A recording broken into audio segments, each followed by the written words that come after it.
Basically, the conclusion I came to is there are 3 form factors that we've been settling on, which is the flips, the folds, and the others.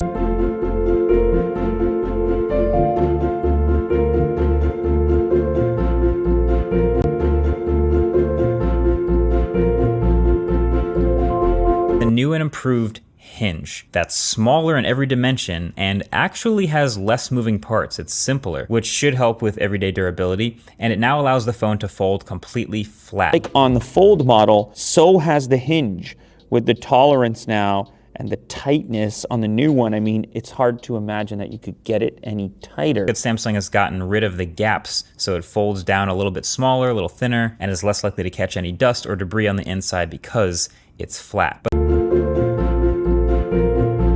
Also has a new hinge, and I don't think that should be underrated. Like, that's clearly one of the most important parts of a folding phone. So the fact that it now is slightly thinner and slightly more durable and folds completely flat. The device itself as a whole has become significantly thinner, particularly when placed on a table. You can see how much bigger, especially if we go back to back here, this hinge elevates a little bit higher. Now is the 4, and here we have the 5. And the most striking thing immediately is just how tight they've made that gap, or lack of a gap, compared to the previous generation.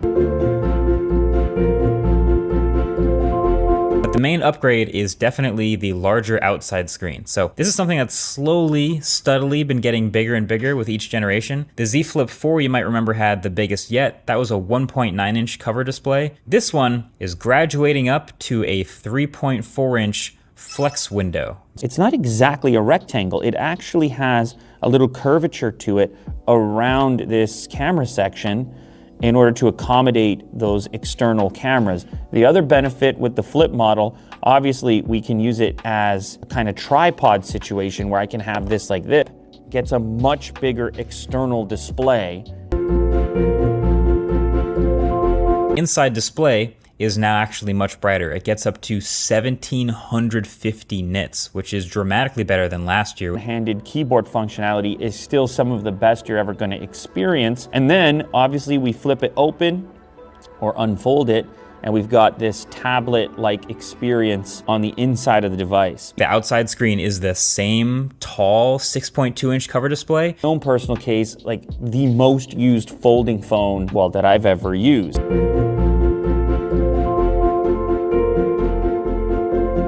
That's all that's new. New cover screen, new chip, new hinge. Everything else from the camera is all the same as last year.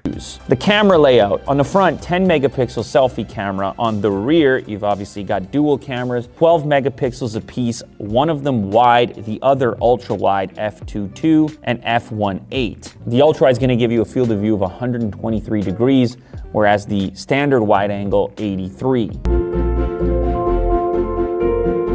The triple camera system on the back appears to be exactly the same hardware. The under display 4 megapixel selfie camera hidden in the big display is also exactly the same. Now this one has a ton of cameras. We're talking about the cover camera, which is 10 megapixels selfie f2.2. You've got the under display camera in here on the inside. This is something that Samsung committed to on the previous generation.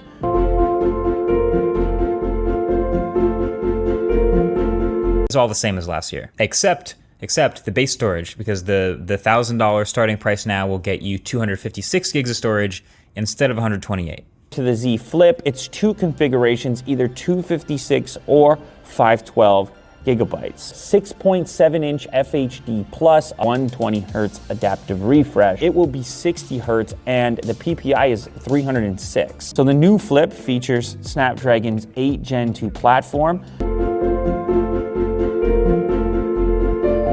Then the Z Fold5, the big dog, it also gets the new chip.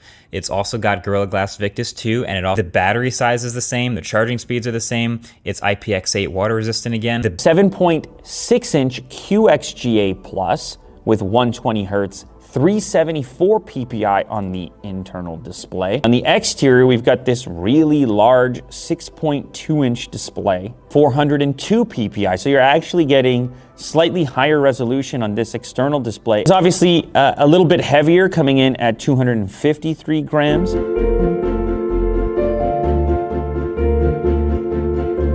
To the battery, to the charging speed, it's all the same as last year. It's got 3,700 milliamp hour in terms of battery, and it can get a 50% charge in around 30 minutes using a 25 watt adapter. The battery size is the same, the charging speeds are the same, it's IPX8 water resistant again. The battery is another thing that's gonna get bigger here, but it does have a 4,400 milliamp hour battery, and this one, just like the Flip, is gonna recharge to 50% in about half an hour. Immersiveness of having such a large display in your pocket. There are 3 form factors that we've been settling on, which is the Flips, the Folds, and the others.